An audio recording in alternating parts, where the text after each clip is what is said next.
Hello listeners, welcome back to this session on pricing decisions.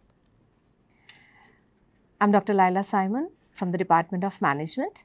Let's have a discussion on what are the 4 P's. I'm sure you have come across my old videos which talks about what is this 4 P's.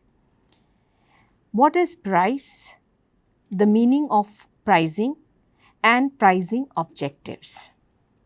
Moving on to the goods and the services, where we talk about marketing management.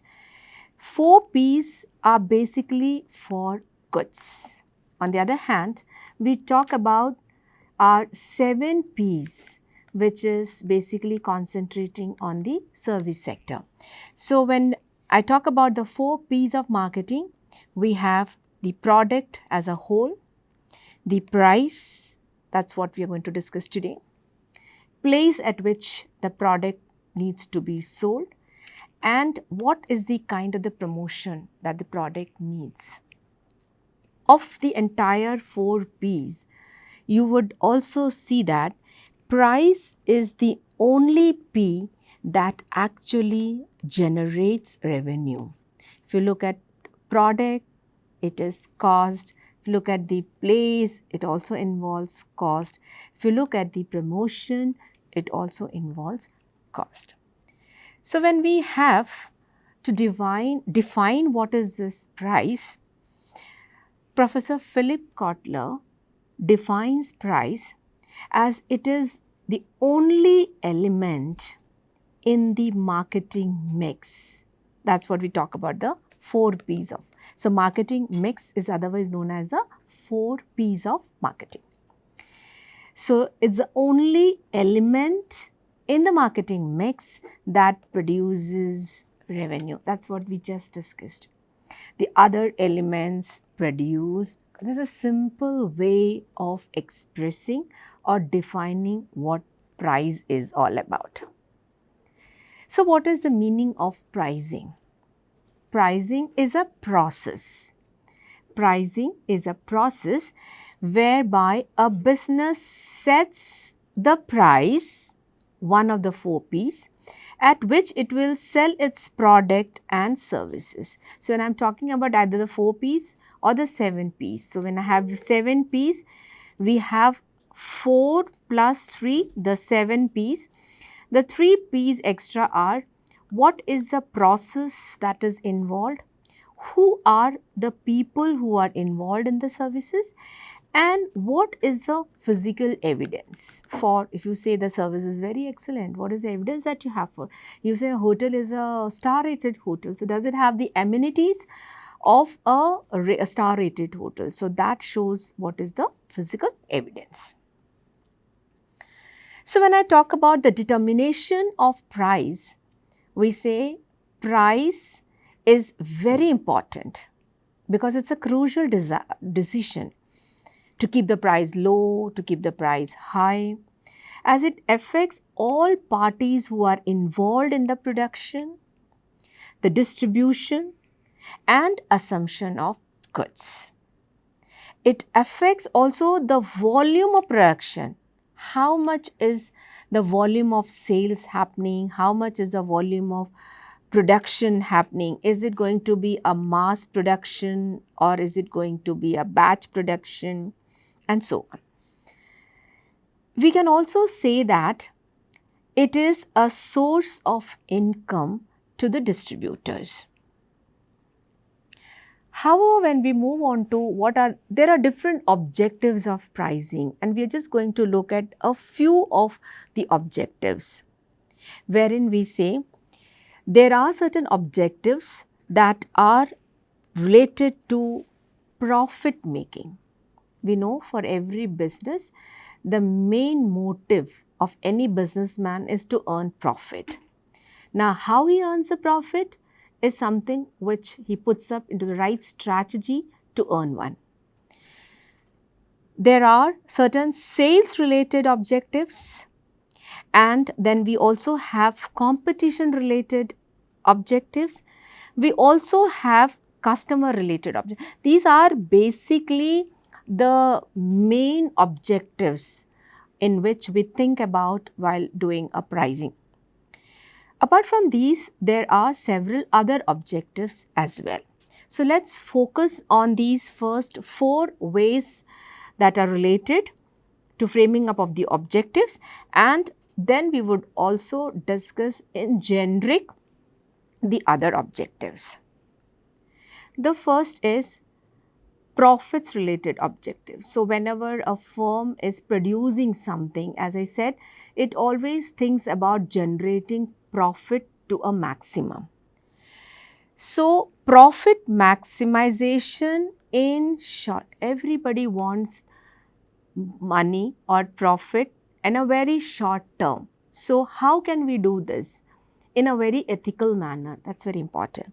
We also have profit optimization in a long term. So marketing is all about how do you satisfy the consumer so that he becomes a loyal consumer and he comes to you every now and then for every purchase.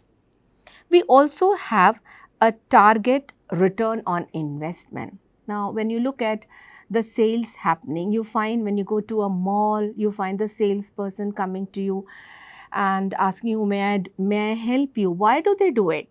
They may be getting some extra incentives, and all these incentives can happen only when the firm is earning some kind of profit.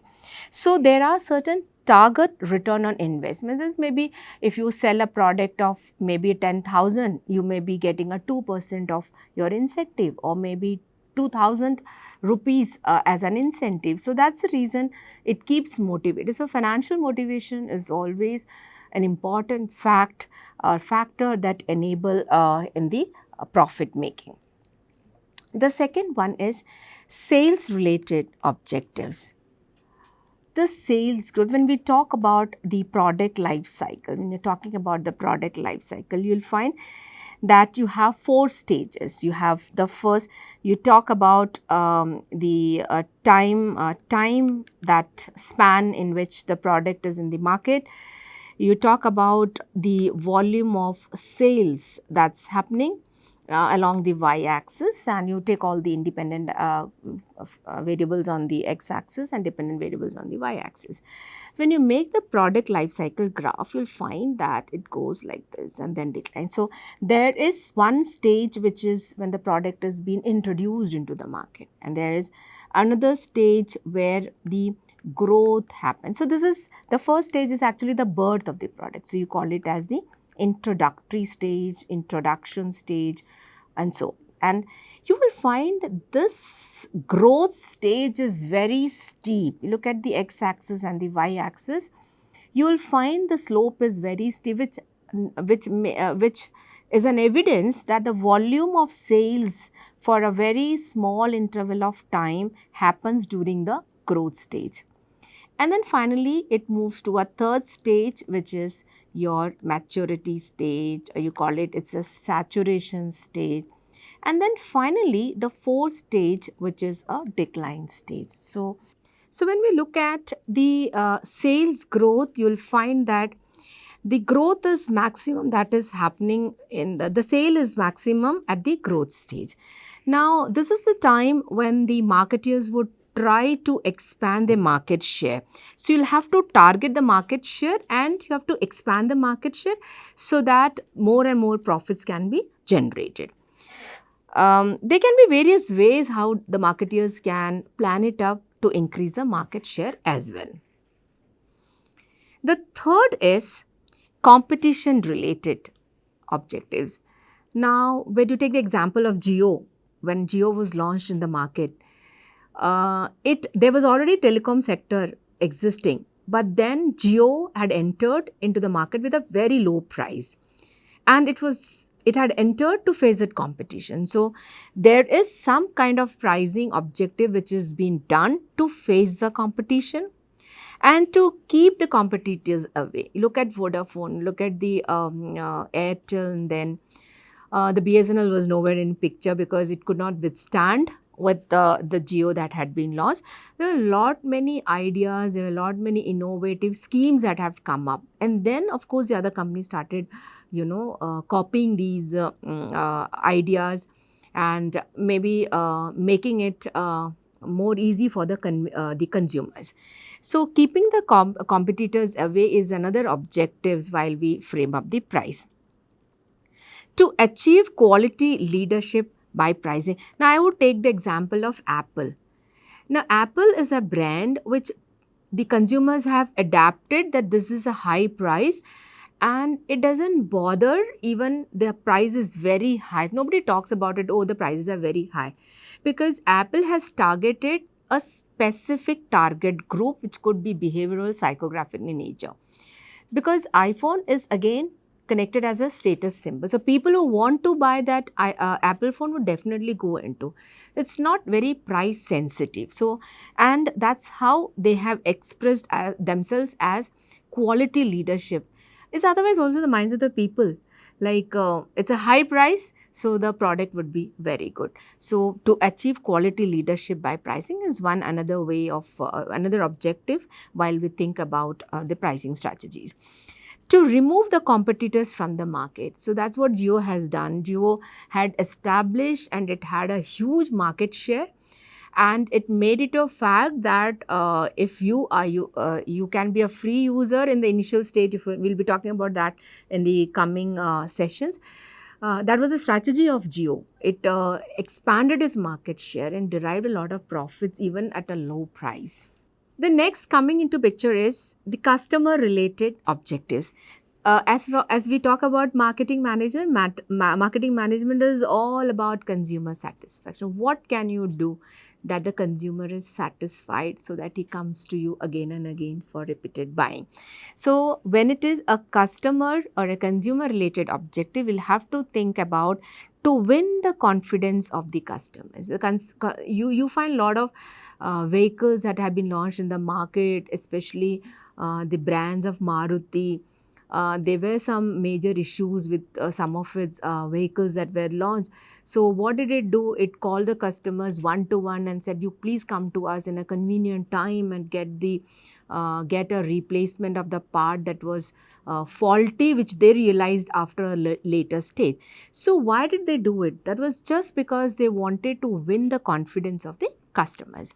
And once the customer is they know that this issue is being sorted out in their own convenient time without any charges, the customer is very happy, and that makes the customers very satisfied. Apart from these major 4 areas, we have a lot of set of other objectives as well, like market penetration. So you have any product like Jio is a good example which penetrated in the market.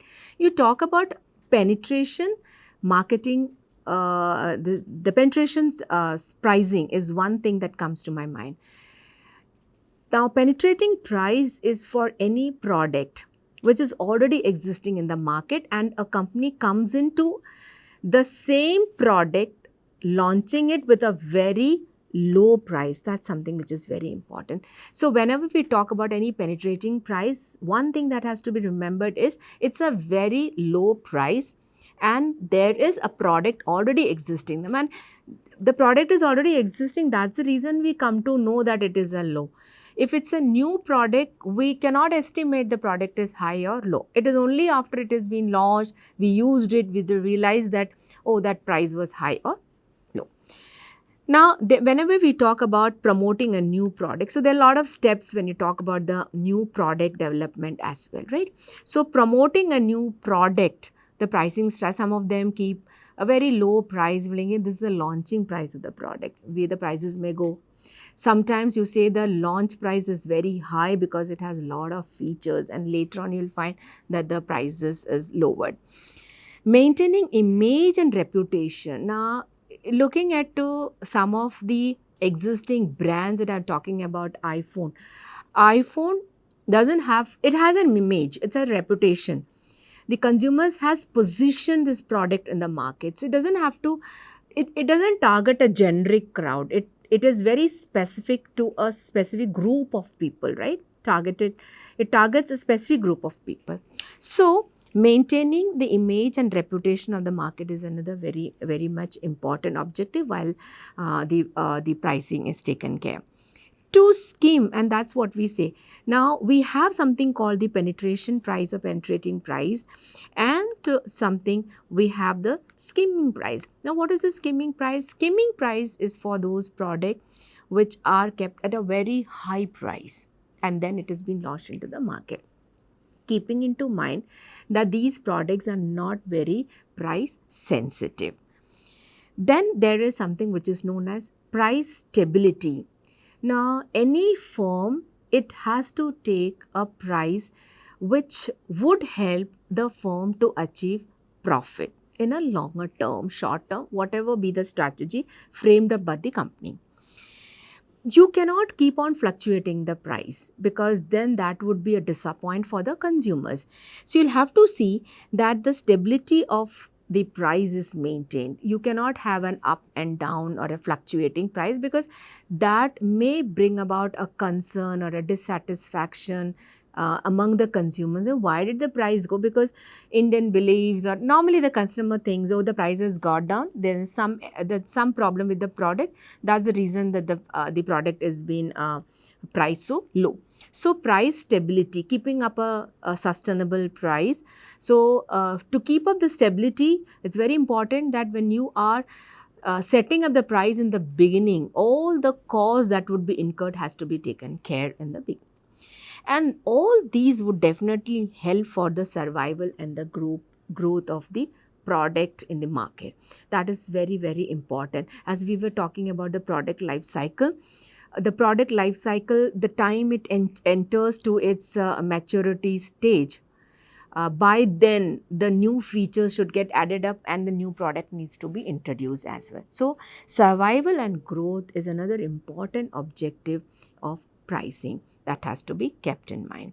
So another retake of what we have done, that when we are talking about the pricing objectives, we need to remember that objectives would be framed keeping in mind the profit related items, related to the sales related items, related to the competition related items, or the last important is the consumer related objectives, right? And that is all about what we have, the initial phase of what is a price and what are the objectives that needs to be kept in mind while we are designing a price for a product. Lot more to come again with what is pricing decisions, what are the factors which would influence the pricing decisions, and what are the types of pricing styles. For that, we'll be coming ahead with more videos. Stay connected. Thank you.